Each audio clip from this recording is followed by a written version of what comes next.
a menti. Le vice-président américain Dick Cheney a menti.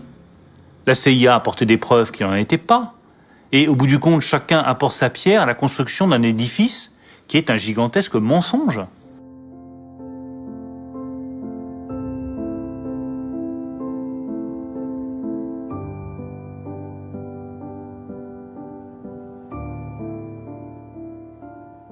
Et ce mensonge devient, en janvier 2003, la vérité de la première puissance de la planète et de notre premier allié, les États-Unis. Si on avait pu trouver un vague document qui aurait dit que Saddam Hussein mangeait des petits-enfants à chaque petit déjeuner, on l'aurait sorti.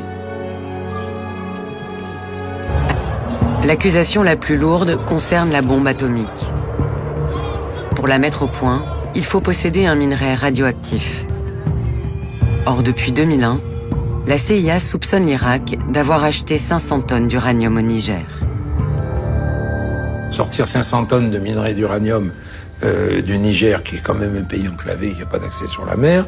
D'abord, il faut trimballer le minerai sur des centaines de kilomètres en camion, avec beaucoup de camions. 500 tonnes en avion, on aurait vu les avions.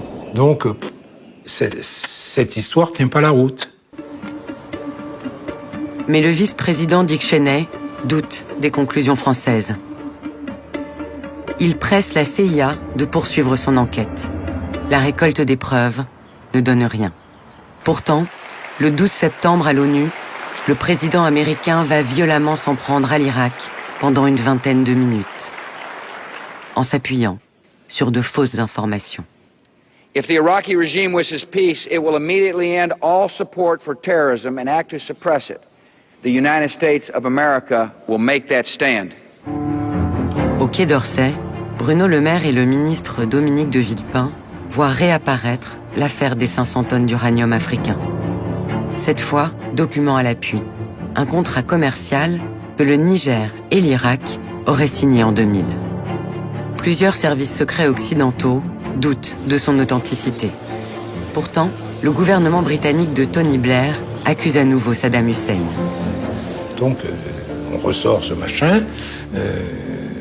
dont tout le monde sait que c'est complètement faux. C'est les services qui me fournissent la note, qui est une lettre d'autorité du Niger, avec l'entête de la République du Niger, les armes de la République du Niger, et nous descendons avec la lettre sous le bras, nous faisons ouvrir un dossier dans lequel il y a d'autres lettres de la République du Niger, nous comparons les deux lettres, et nous nous apercevons que les armes du Niger, ce ne sont pas les bonnes armes, et ça ne correspond pas à l'entête officielle de la République du Niger. Donc ce document est de toute évidence un faux.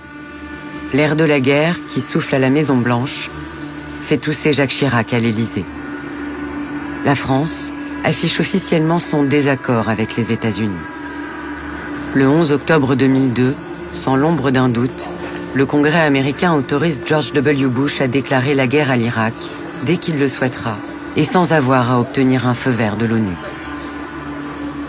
Une tension sévère s'installe entre Paris et Washington.